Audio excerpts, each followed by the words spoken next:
Grey County.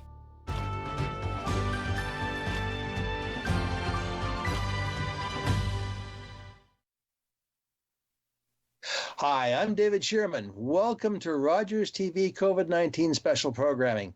My guest today is Ashley Truser, who is something just went in my head here, who is the Community Outreach Coordinator at the Meaford Library. Ashley, welcome. Good to have you here. Hi, thanks for having me. Now, Ashley, what does the Community Outreach Coordinator do at the Mayford Library? You don't handle books, right? I do handle some of the books out at the circulation desk when I'm out there, but the majority of my job role is creating adult programming at the library and creating all the different programs that we do, including some crafts, author talks, and those kind of events. Well, that must keep you fairly busy, but how did you handle COVID in the Meaford Library?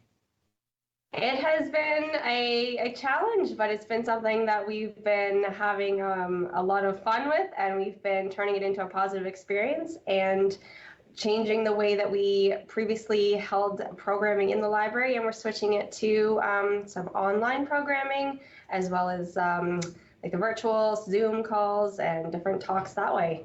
But we can definitely dive into that for sure.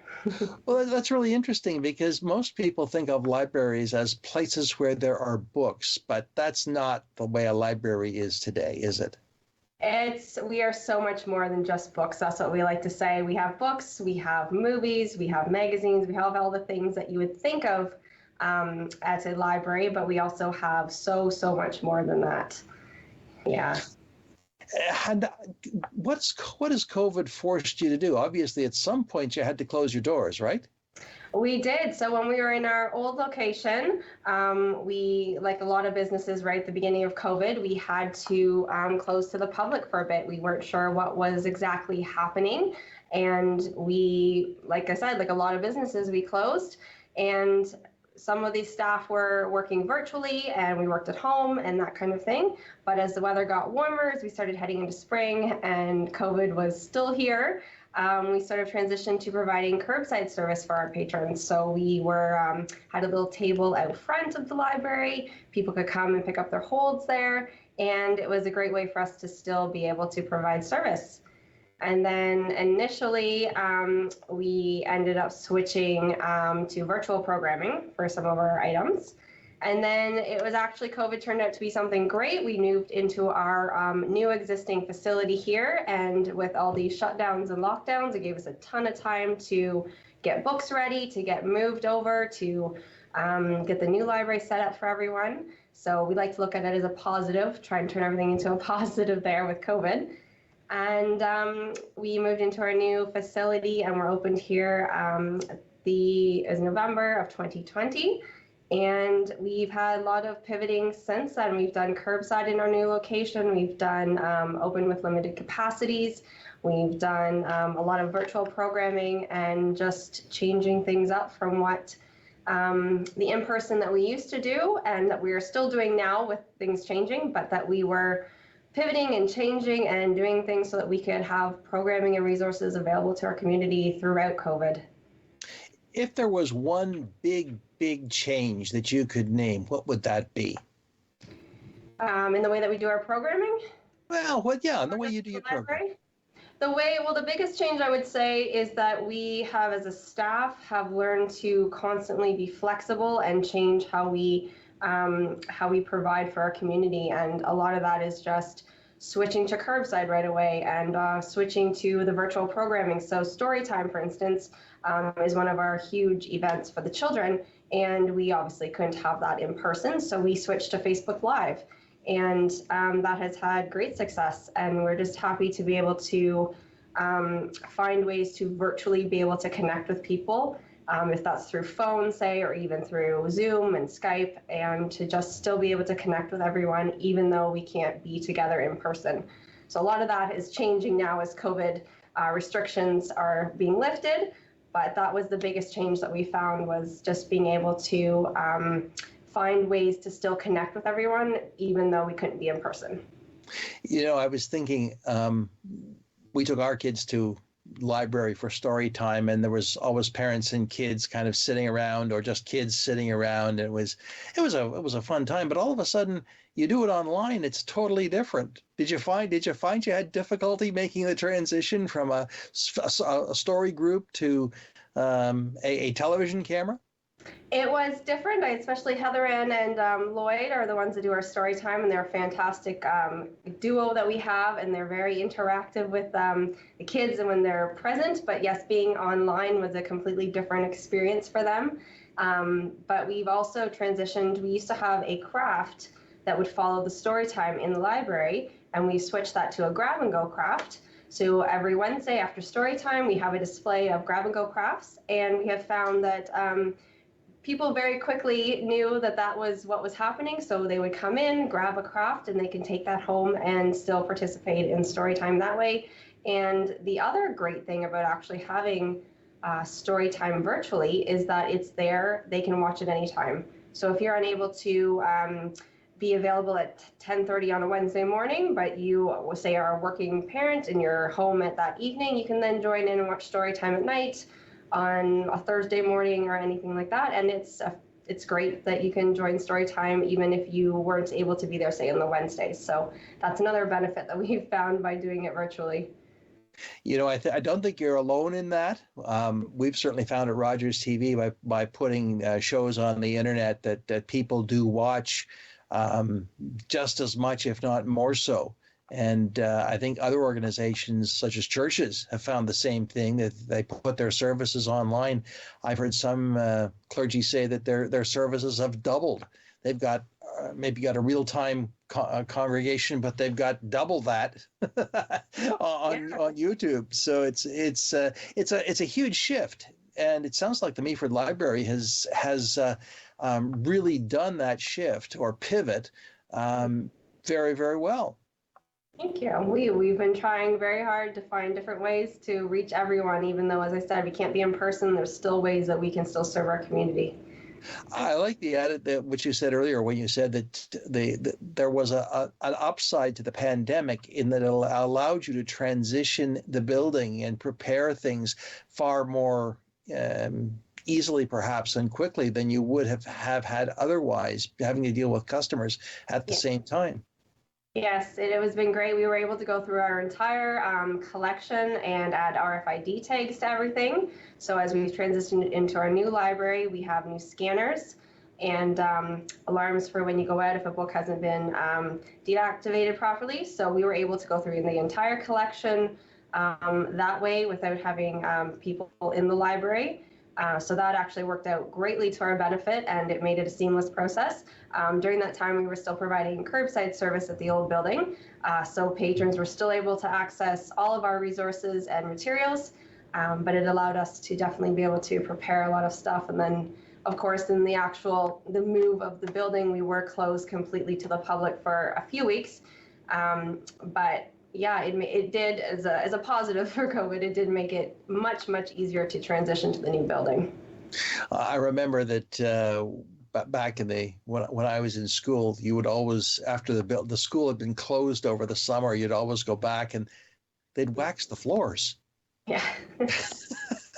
and all those good things. So I'm sure that would also have happened too, the kind of I would say maintenance, but the cleaning functions that had to happen because of COVID as well when you were closed.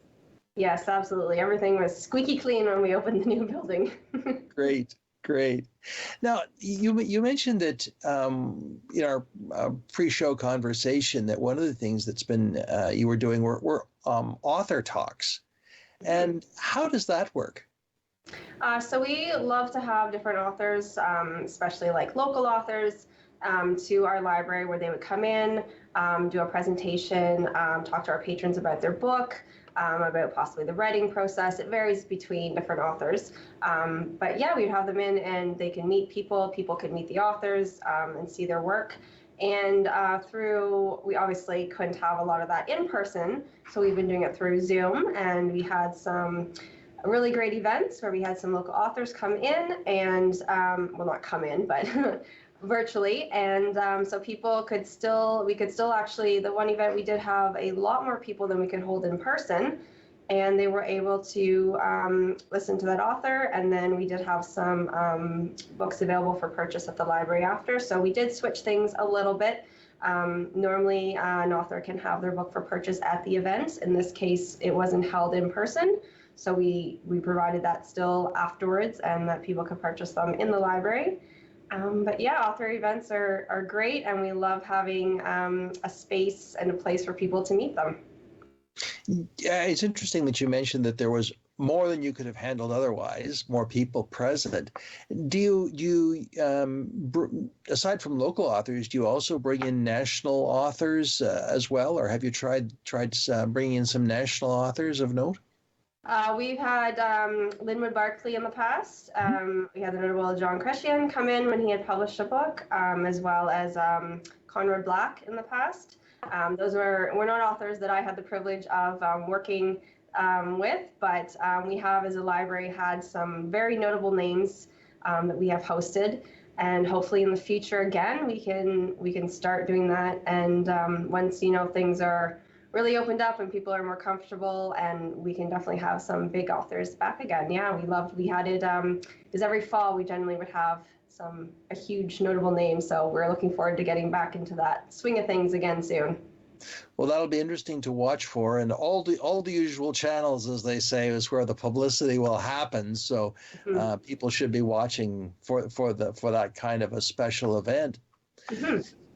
What other kind of programming is well, as we're sort of moving out of COVID, and that's we kind of, with all the restrictions being lifted and changed, although we're still not there yet. How's the library taken to all of those?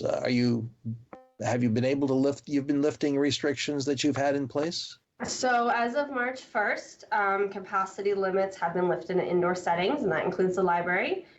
Masking requirements are still in place, so you do need to wear your mask when you are in the building, and we are following current provincial regulations as well as the guidelines outlined by the local health unit. So we follow those, and so masks are required. However, every other limit has been lifted, so our events, which is especially exciting coming into March break, we can have lots of people attend our events, so we're very excited that we don't have to limit the numbers that we have in our building. So we're excited to get back to having great programs in person again. March break, the nightmare of all parents and the joy of every child. What's happening on March break? So let me look at my list here. I have too many things for me to remember because there is so much going on, but I'll just highlight some of the key things that we have. We have, of course, lots of events happening for the children, but we also have a few events happening for the adults as well. So on Monday, we have cartoonist Brian Frey. He will be here at the library at 1 p.m. He'll be showing a little demonstration of his cartoon style, and it's for ages 7 to 12. So children of that age can come and meet him and learn some little different drawing techniques from him. On Tuesday, we have story time with the Georgian Triangle Humane Society at 1 p.m. So there'll be someone from the Georgian Triangle Humane Society coming in. She's going to be leading a story. I believe she's bringing a dog named Sasha with her. And so the kids can enjoy a fun story time from her and the dog, as well as getting a little virtual tour of the Humane Society as well. And so that's for ages 5 and up.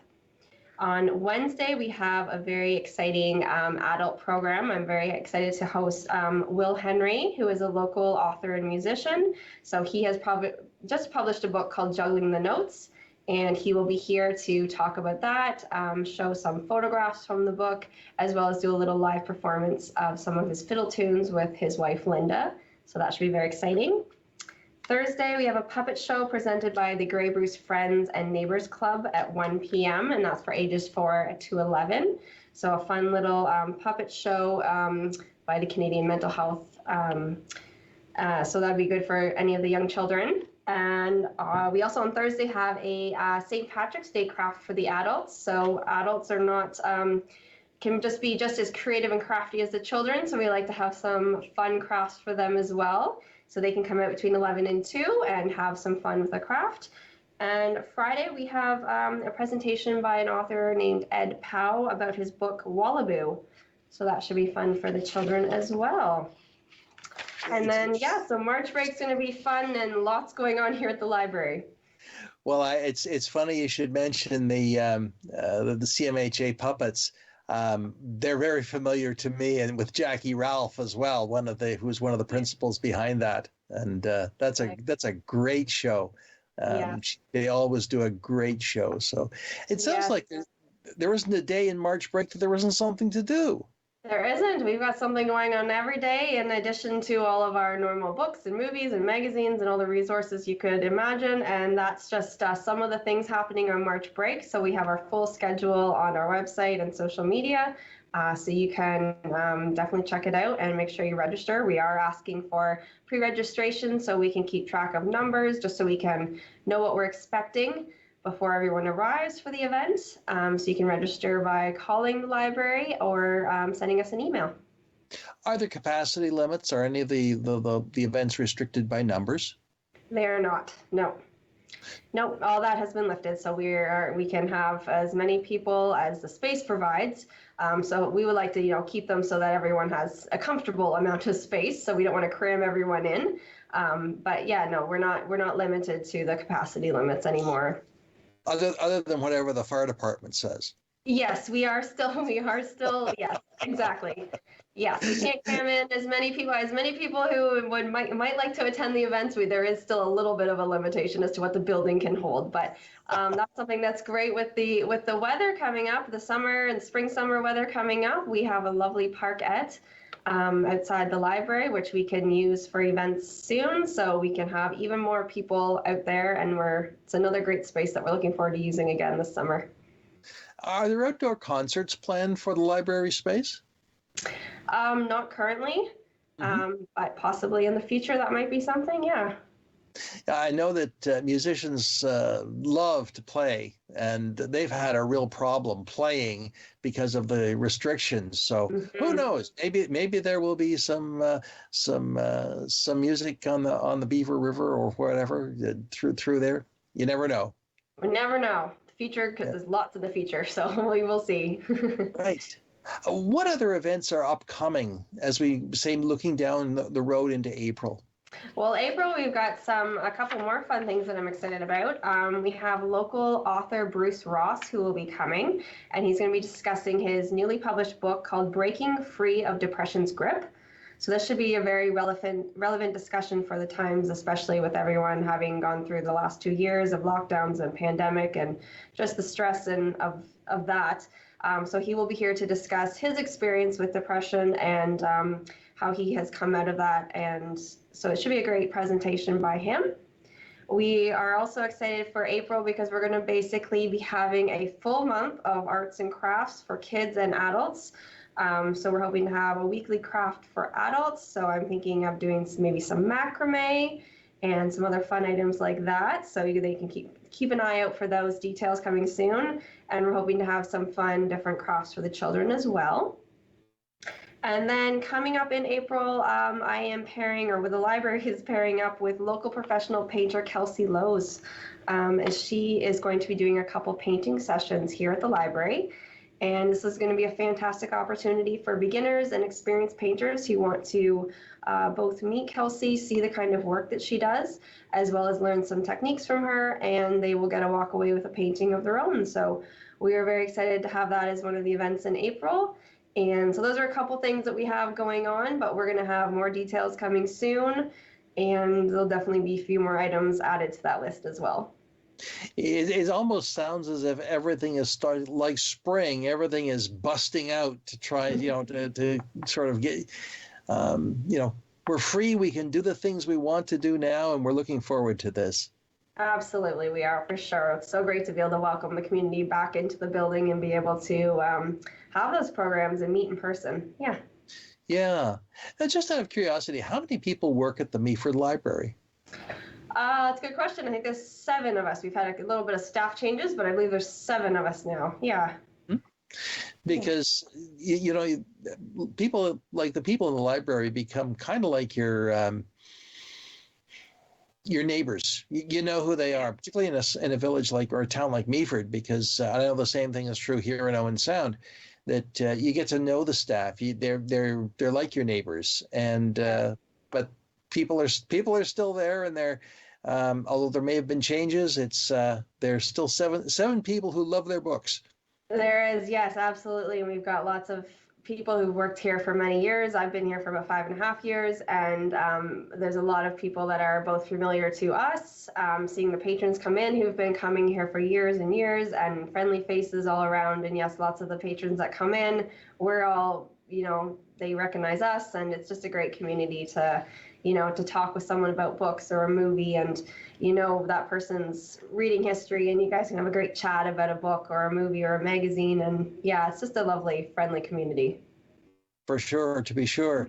I know that Mayor Klumpus has sung the praises of the library on a couple of on my Rogers show anyway, so that's been deeply appreciated. And now, what are the hours of the library? So that's actually something that we have changed this year. So we are now happy to announce we are open 7 days a week at the library. So we're open Mondays, Wednesdays, Fridays, and Saturdays, 10 to 5. Tuesdays and Thursdays, 10 until 8 p.m. So we're open after hours at work. So if anyone works till 5, those days are great. You can come to the library then. And Sundays now, 11 to 3. So we're very happy to be able to provide service 24/7 now. So we have our virtual library, so where you can get ebooks and everything online. So that's open 24/7, and then we are open here physically in the building 7 days a week. Yeah, thank you for mentioning the virtual side, the ebook side, because I know that in many libraries have, how shall I say it, come online in ways that were never imagined before, and the library is almost a portal, is really a portal to the world of books and newspapers and magazines.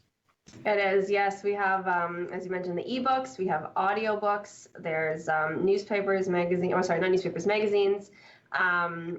There's so much that you can do. You can go on our website for our e-resources. You can use like Mango Languages to learn a new language. You could also do a practice G1 test. You can do all that with your library card. You can do so many different things that you can do. Ancestry is another thing you can use with your library card. There's so many different things, and we even have, that's why we like to say that we're so much more than just books. A lot of time people just think it's the library and books. So I just wanted to highlight that we also have a fantastic library of things. That's what we like to call it. So we are fortunate enough to have 12 high-speed routers that have been provided by the Rotary Club of Meaford for use here at the library, and especially during the pandemic where everyone has gone virtual. These have been in very high demand for people who either have very slow internet, who do have no internet at all, and so they're able to come in and borrow a router. So it's fantastic. And we also have, let me just say quickly, snowshoes, puzzles, ukuleles, pickleball kits, pedometers, fishing poles. We also now have day parking passes for Grey Sauble Conservation and Ontario Parks. So we have so many more resources here than simply just books. So you can access so much here at the library. It ain't your grandmother's library. No. but no. That leads me to another question, Ashley, and that is, how do you get a library? You referred to a library card, but how do you get a library card? So just come into the library. We just require a photo ID and something with your address on it, as we are taxpayer supported. So we just need that information and we can sign you up. Easy peasy.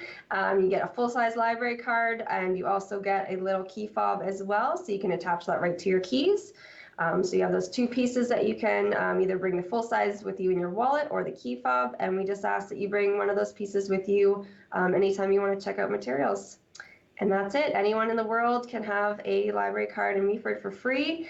And we like to joke around that if you live on the moon, you're welcome to have a card as well. You just got to prove where you live and you're welcome to have a free card here. So, yeah. Well, if we're ever visited by UFOs, I must remember to make sure that the welcoming committee includes a person from the Meaford Library. Yes, yes. Well, yeah, and that's actually very interesting because although I know that people on the base are often very busy, there is a transient population up on the base too. So if they have access, they can have access to the library as well. They absolutely can. Yeah, we have people that we have a lot of seasonal residents of the area. We have people who are say students that are here for 3 months and then they go exchange students. We have people who are here just visiting. They just need to present us with that photo ID and something with their address on it. So usually a driver's license works for most people. And that's all we need. So it doesn't matter if you're in New Zealand is where you live or you call home, you can definitely get a card while you're here and access all the resources that we have. Well, that sounds like a really exciting opportunity for anyone in Meaford and actually anywhere in the world, let's be honest. Yeah. It sounds like a really exciting opportunity. And going forward, do you see are there any long range plans for the Meaford Library, or is it just sort of getting back into the routine of things?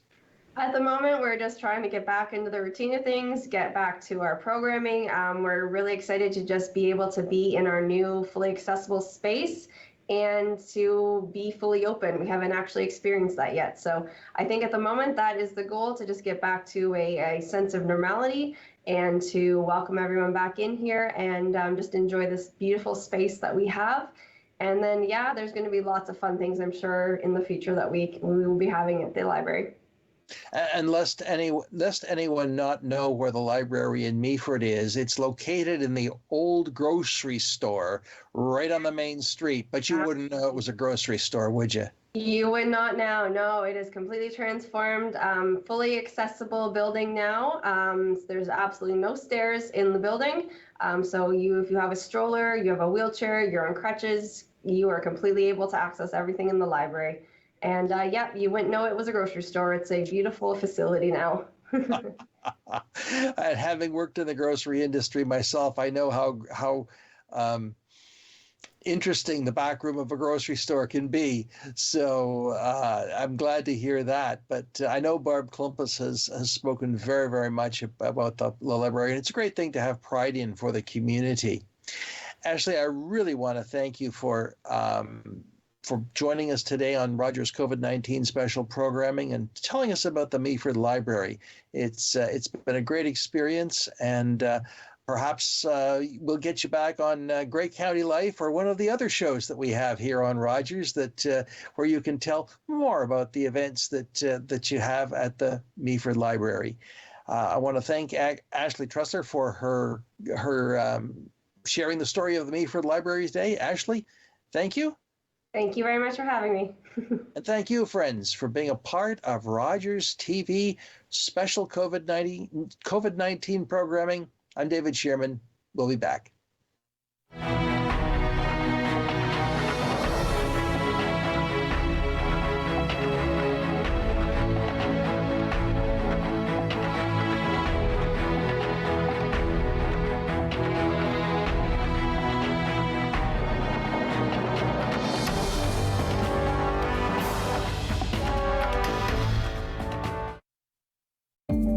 This program is brought to you by NHL Center Ice.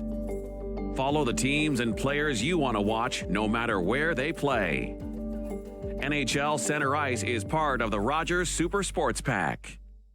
Call the Rogers TV viewer response line. Email us or connect with us on social media.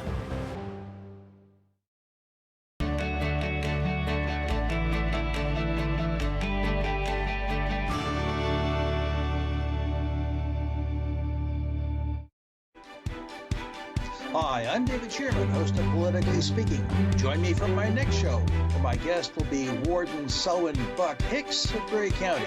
Politically Speaking on Rogers TV.